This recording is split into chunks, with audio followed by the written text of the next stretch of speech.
Good morning. Welcome to Ramblings with Joe. I woke up this morning at 2:30, laid in bed until almost 3:30, and then fell back asleep. That was nice.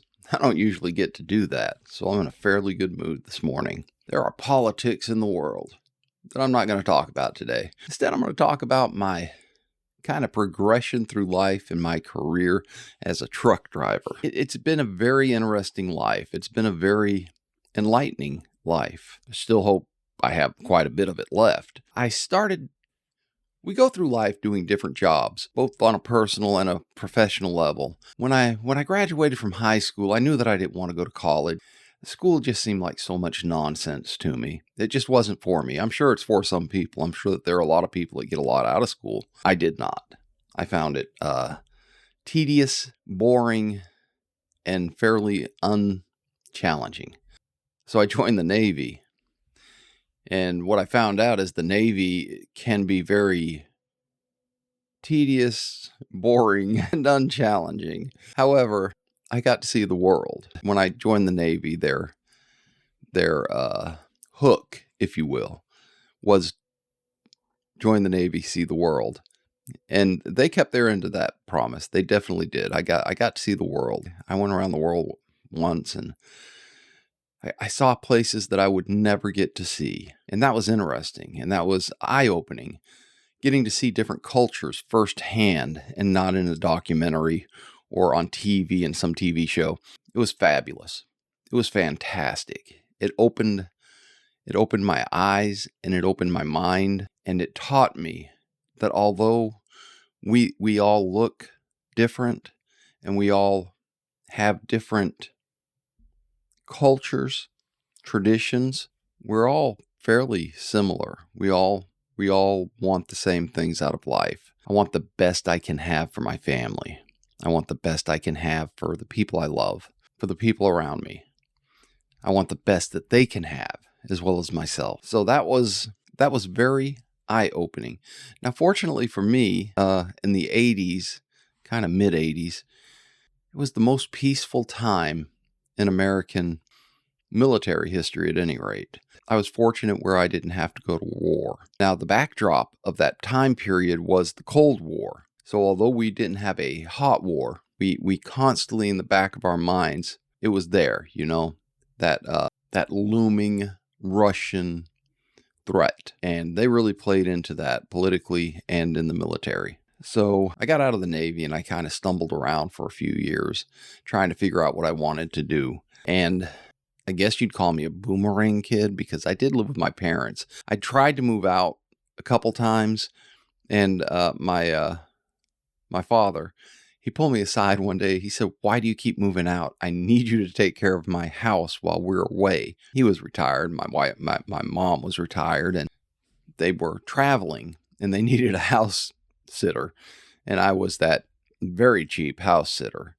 I would sit and I would take care of business at the house. I had driven wreckers while I lived with my parents after the Navy and worked at a gas station when the wreckers didn't need driving. And that was a fairly mundane job. It let me read quite a bit.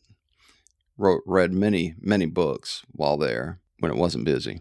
And it was kind of a way to let my mind adjust from military back to civilian life. And when I did adjust back to civilian life and I really started trying to figure out exactly what I wanted to do, I fell into trucking. I didn't choose it. I just kind of fell into it because the idea that somebody wasn't standing over me, watching and making sure I was doing my job to the, absolute best ability that I could, and I could just go do the job. And I knew that I would do the best I could and I would do the job well. And I have at every job I've had. But the trucking has such a vast amount of choices in style. For instance, I was driving a wrecker, a big wrecker. I would pull big rigs. That's why I originally got back then it was called a Class 5. That's the original reason I got that license, was to drive the big wrecker and pull big trucks, big rigs. That was an interesting job. I uh I met some interesting people while I was driving records. I met a professional wrestler. He was what did they call him? The Iron Sheik. That's what they called him. A very nice gentleman in person.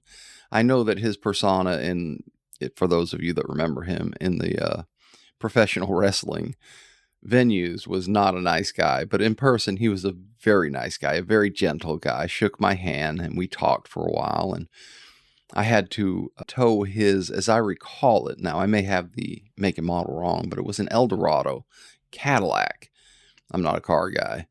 Eldorado, is that right? Anyway, it was a huge car. He was a big guy, and at the time we had the wrecker, the passenger side of the wrecker, full of tools and tools of the trade. And usually there was enough room for someone to sit on that side, but he was such a big guy that he wasn't able to sit next to all this stuff. He just couldn't fit. He opened the door and looked in, and he said, I'm not going to be able to fit in here. I'm not going to do accents tonight, or this morning, excuse me. It's just not something that I'm good at anymore. And he said, I'm just not going to fit in here. So we didn't have cell phones back then. I jumped on the radio and I called back to the base, and I told them what was going on, and they said, okay, we'll send, we had a buddy that worked there with us. He said, we'll send Termite out to pick him up. And Termite came in his Datsun pickup truck. Well, the Iron Sheik could not fit in the wrecker next to the tools. He was definitely not going to fit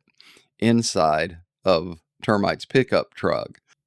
What happened was he got in the back of the pickup truck. And of course, I didn't leave him standing by the side of the road and leave with his car. I was parked, and Termite came up and parked in front of me, and I had the headlights. It was night. I had the headlights shining on a Datsun pickup truck that Termite came to pick up the Iron Sheik in. And it was absolutely amazing. When the Iron Sheik got into the back of that pickup truck, because he could not fit in the front of that Datsun pickup truck, when he got in the back of the pickup truck, from my vantage point, the back, the rear axle nearly bottomed out in the bed. He kind of looked at me, and ironically, I had the headlights pointing at him with that deer in the headlights look, and they left, and I followed them. But it kind of looked like the truck wanted to do a wheelie the whole time the man was sitting in the back of it. That was a good job. I enjoyed it, but I got that young man's greed for money. So eventually, after some other jobs, I tried factory work for a minute, and I hated it. It did not fit me. It fit some people. I met some people that just absolutely loved it, but it did not fit me. I ended up going over the road years later, and I did that for 5 or 6 years. And it was an adventure. It was a solitary life. Other than the CB, it was a very solitary life. I mean, it had its ups and downs, but eventually I got tired of the road as well. And I went back to one of the factories that I had worked at, and I started doing the yard work for them, moving trailers around and whatnot. And I liked that job a lot better. I didn't like second shift, which is what I had to work, but I liked that job a lot better. I had a second foray into long haul trucking with a big carrier, and then I owned my own truck for a while. Now, the common thread that runs through all long haul trucking and trucking in general is you're going to work a lot of hours. You're going to be paid okay. You're not going to be paid, the absolute best money in the world, but you're going to do okay. It is I've heard trucking described as a blue collar's worker way to make more money than average. That's what it is. But you're going to put in a lot of hours. And that was something that I did. And the second time that I went long haul trucking, I was in a relationship with my wife, and kind of made me miserable. At this point, I was an older guy at that point. I was probably 36 or so. And at that point, the only thing I cared about was my wife. And the only reason I took that job was to make a good bit more money. And I was making a good bit more money than I could locally. And But it turns out my relationship with the wife was a lot more important than that money. So eventually we cut back on our budget, and I came off the road.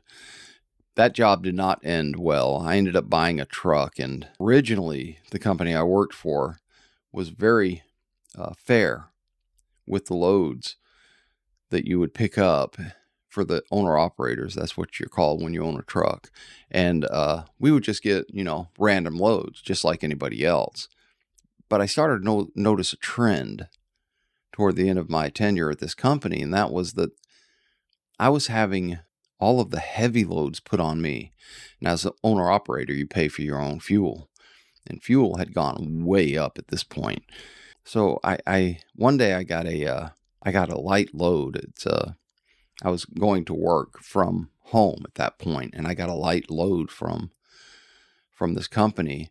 And when I went to pick it up, as I got to the gate, I got a message on the computer in the truck. We used to get just text messages, and it said that load was canceled. They sent me to the local paper plant here, which was a super heavy load, and that load was going to, I believe, Wisconsin. And that cut into my profits hard, having to pick up that paper load. So I called my dispatcher. I said, what the hell's going on? And he said, yeah, that load was canceled. Well, I was still sitting at the gate talking to him. I hung up the phone there in the gatehouse, and I walked over to the gate, and I said, hey, is this load canceled? And they called in. And no, it's ready. You want to go in? I said, yes. And I went in, and I hooked up to that load. I called my dispatcher back, and I said, hey, put that load back on me. I'm under it. I have it. It was going to what is the name of that? Laredo in Texas. Great run. Easy run. Light load. I mean, the load probably weighed 5,000 pounds, which is nothing in trucking. I called my dispatcher. I said, hey, put that load back on me. I'm under it. I have it. It's mine. And he was furious. And he said, no, you need to drop that. And I said, no, I have the paperwork. I've already signed for it. He said, no, you need to drop that. And I was very angry because it was obvious at this point that they were playing favorites for company trucks so they could save fuel for the company. It wasn't long after that the wife came and picked me up at the terminal. Got rid of the truck. Was not going to go down that road again. But eventually, I found a job that I thought was local, and it was an interesting job. Initially, it was a team job, and what that means is while one person's driving, the other person sleeps, and then midway through the route, you switch up. And I think that did more harm to my body than anything else I've ever done. I mean, that was a rough job on the human physique. It was horrible. But that wasn't really, I mean, it was local. We were home every day for a couple hours, but I would not consider that a local job. Then I moved on to something else, which was kind of LTL. It was more of a delivery service for hardware stores, but it was kind of LTL. It paid okay. It paid about the same as the regional job that I was doing. I like that, and I like the job, but I would probably still be doing that job today if I had been treated with respect. I was not. I had made myself a promise at the previous job that if I'm ever feeling like someone is treating me like a piece of equipment, like a non-person, like a number, or what I call it is being treated like a forklift, because I'm just moving stuff around and they're not taking into account that I'm a human being. And that's what happened at that job. They went from the best job I ever had to one that I didn't feel appreciated in. When they threatened to move me to something that I absolutely did not want to do, I finally just told them, if you're going to move me there, let me know and I'll give you my 2 weeks notice. That way we can both be happy. And of course, that's not how it ended. What they did is they waited, and they told me at one point, they finally said, you're either going to, start this other route, which I wasn't going to because I knew it was going to take too much time away from me. And also, at that point, I was second senior driver or third senior driver, and we had a driver below me in seniority, and that was supposed to be his run, and I was just done. They wanted me to do it because I was very effective at it, but you can't treat me like a forklift. I just won't do it. So they called me and said, next week you're starting that other route. And I said, next week I won't be here. You treat people bad, you get what you deserve. I'm in a job now where I don't make nearly the money as I have in the past. I am so much happier. I like my job. I like the people I work with. I have one fellow that doesn't like me at the job, and I like him because I've heard good things about him, and I refuse to let his dislike of me change my attitude about this job. So I have decided I like him as well. And it's not, the job's difficult. Don't get me wrong. I have to deal with some really irate customers, but the people I work with are so outstanding and so genuinely nice people across the board, management all the way down to the newest driver. And I really think that they strive to keep it that way at this location. It's a huge company, and I really do enjoy this job. And it's got me home weekends. That one job had me that I thought was local, and it turned out to be regional, a team job. My days off were half a day on Tuesday and a half a day on Saturday. That was where I was really being treated like a forklift. But this job is just, I'm still very happy where I'm at. I've got a slight promotion since I've been here. There's, if they called me right now and they said, "Hey, Joe, we need you to come in right now," put my shoes on, I'm going to work. I do what this company needs for me because they seem to do what I need from them. And they treat me like a human being. And that's awesome. And I think I'm going to wrap it up there. I'm off to work. I hope you're off to work. I hope that you have a good job as well. And I hope that you can find peace, love, and dream. Until next time, see you around.